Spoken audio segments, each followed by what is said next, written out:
banyak masyarakat kita. Juni nanti jadi berkantor di sini Pak bersama Pak Bas. Pak Basuki. Bapak kapan? Juni.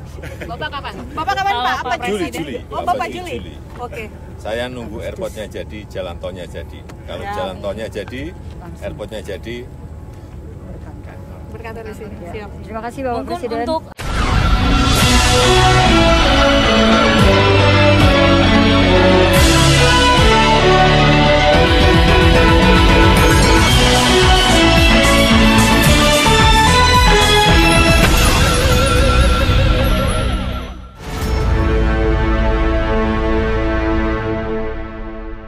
Assalamualaikum warahmatullahi wabarakatuh. Saya Hersy Munarif dari Forum News Network.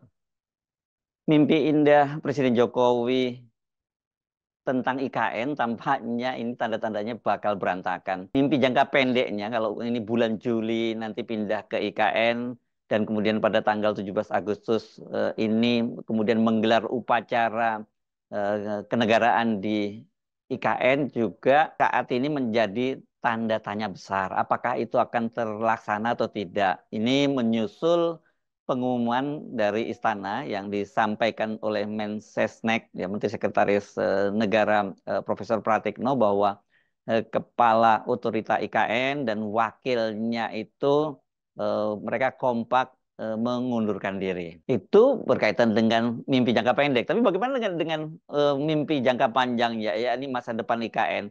Saya kira itu juga sekarang ini tanda-tandanya bakal gagal itu sangat besar karena sampai saat ini seperti dikatakan oleh Menteri PUPR Basuki Hadi Mulyono yang kemudian ditunjuk menjadi pelaksana tugas Kepala Otorita IKN. Persoalan utama dari IKN itu adalah pengadaan lahan dan juga investasi. Nah, kalau sudah ini ya ini memang soal yang sangat berat ya.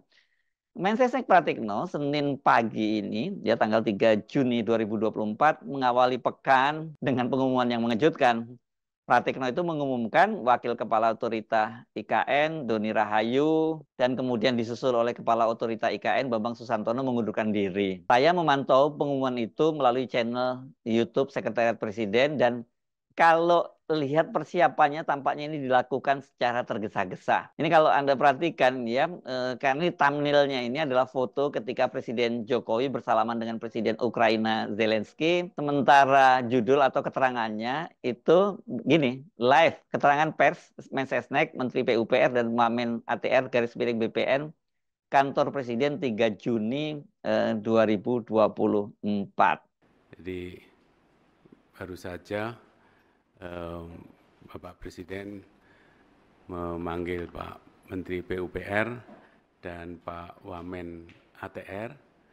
Jadi ini terkait dengan kepemimpinan di otoritas IKN. Di beberapa waktu yang lalu, Bapak Presiden menerima surat pengunduran diri dari Pak Doni Rahayu selaku Wakil Kepala Otoritas IKN. Kemudian beberapa waktu berikutnya Pak Presiden juga menerima surat permohonan pengunduran diri dari Bapak Bambang Susantono sebagai Kepala Otoritas IKN. Nah, pada hari ini telah terbit keputusan Presiden tentang pemberhentian dengan hormat Bapak Bambang Susantono sebagai Kepala Otorita IKN dan juga Bapak Doni Rahayu sebagai Wakil Kepala Otorita IKN, disertai ucapan terima kasih atas pengabdian beliau-beliau. Dan sekaligus Presiden mengangkat Menteri PUPR Pak Basuki sebagai PLT Kepala Otorita IKN dan juga mengangkat Wakil Menteri ATR, Wakil Kepala BPN sebagai Wakil Otorita IKN. Jadi Bapak Presiden berharap tadi beliau dipanggil, Pak Menteri PUPR dan Pak Wamen ATR dipanggil oleh Bapak Presiden agar dalam status sebagai PLT ini segera untuk menjamin percepatan pembangunan IKN dengan sebaik-baiknya. Pratikno hanya menyampaikan keterangannya secara pendek dan kemudian dia menyerahkan ke podium itu kepada Basuki Hadi Mulyono, dan kemudian Basuki Hadi Mulyono menjelaskan tugas-tugas yang diberikan kepada dia dan juga kepada Wamen ATR Raja Juli Antoni sebagai PLT Wakil Ketua Otorita dari IKN. Dari penjelasan Pratikno, pengunduran diri kedua pimpinan Otorita IKN itu ternyata sudah terjadi beberapa waktu sebelumnya. Namun itu baru diumumkan kepada publik setelah Presiden Jokowi memanggil Basuki dan Raja Juli Antoni itu menjadi PLT Kepala Otorita IKN dan Wakil Kepala Otorita IKN. Tidak ada penjelasan mengapa Doni Rahayu itu mengundurkan diri dan kemudian disusul oleh Bambang Susantono. Jadi kita tidak bisa atau kita belum mendengar penjelasan mengapa mereka mengundurkan diri di tengah situasi yang sangat krusial, yakni hanya beberapa bulan saja sebelum Presiden pindah dan berambisi menggelar upacara 17 Agustus di Istana Kepresidenan IKN. Saya kira kalau soal upacaranya ya mungkin bisa tetap dilaksanakan dan setelah selesai upacara itu kemudian bubar jalan gitu. Tapi kalau kemudian Presiden Jokowi itu berencana pindah pada bulan Juli di Istana itu, saya kira ini memang perlu persiapan yang sangat serius. Bukan hanya fasilitas yang ada di sana, karena kemarin kita dengar misalnya pernyataan dari Basuki ketika ditanya kapan dia pindah, kata dia menunggu sampai air sudah mengalir di sana, jadi baru dia pindah. Karena kata dia kalau airnya belum mengalir, bagaimana dengan dia mandi? Jadi kalau Presiden Jokowi juga mau pindah, kan tentu fasilitas semua harus tersedia. Di luar itu, saya kira kalau soal kepindahan presiden itu, soal pengamanan ini yang tidak kalah krusialnya ya, karena seorang presiden ketika pindah di satu wilayah yang seperti IKN itu betul-betul pasti pengamanannya sangat ketat. Bahkan tentu saja ini jauh lebih ketat dibandingkan ketika tinggal di Istana Merdeka seperti saat ini. Pengumuman dari Mensesnek ini tentu saja sangat mengejutkan, apalagi jika dikaitkan dengan waktu itu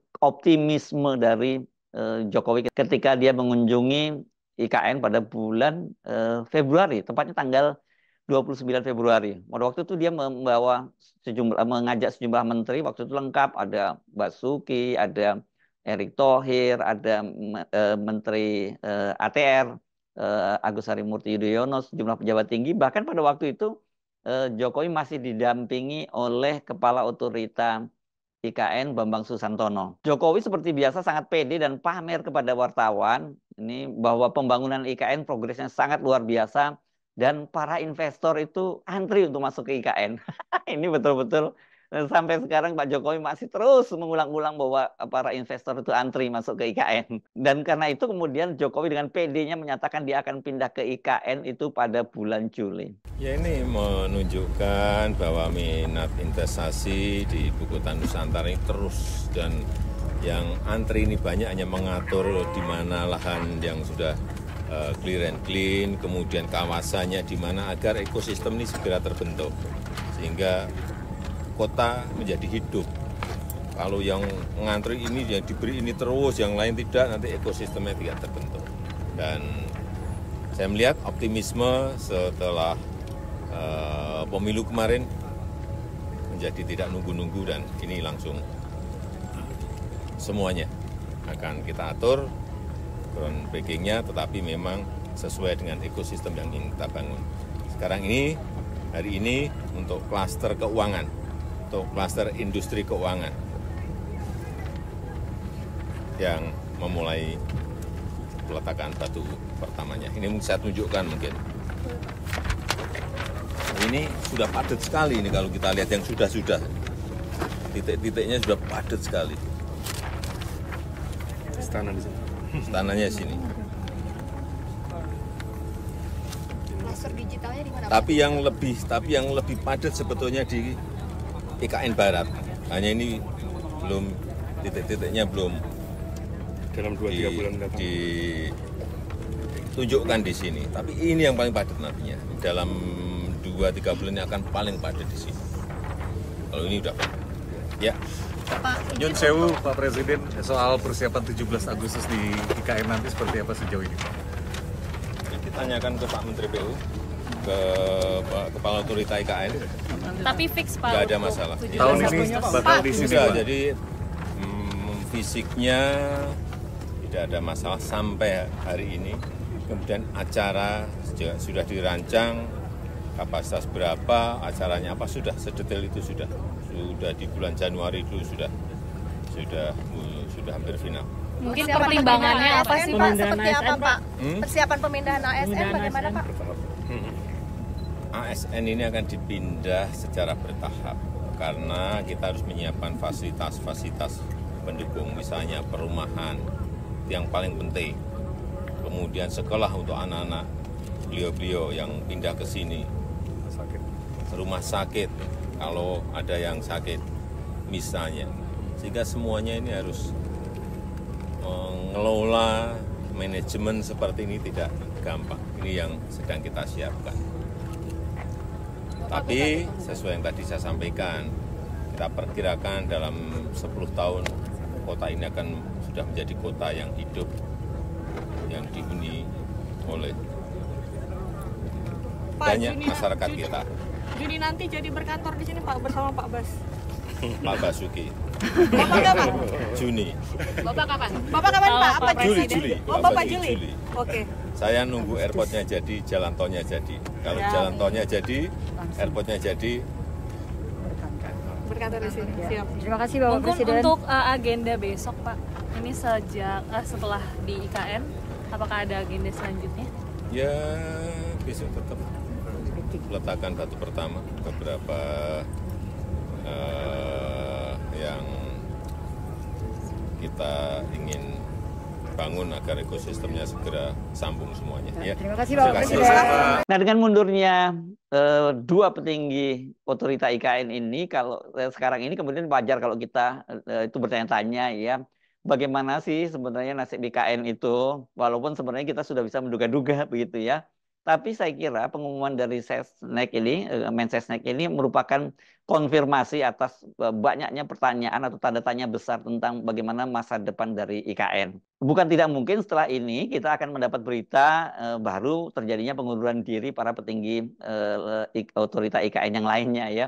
Jadi sekali lagi ini semakin terbukti ya bahwa pakem baku dari Jokowi itu ya mesti kita artikan sebaliknya. Kalau dia sangat pede bahwa pembangunan di IKN itu akan selesai dan dia bisa dia akan pindah pada bulan Juli, yang terjadi adalah sebaliknya. Dia tidak akan pindah ke IKN pada Juli karena infrastrukturnya itu belum terbangun dengan baik, belum tersedia dengan baik. Dan kalau toh dia misalnya memaksakan pindah pada bulan Juli, saya tidak bisa membayangkan kekacauan apa yang akan terjadi di IKN. Saya Hersu Munarif dari Forum News Network. Sampai jumpa lagi. Wassalamualaikum warahmatullahi wabarakatuh.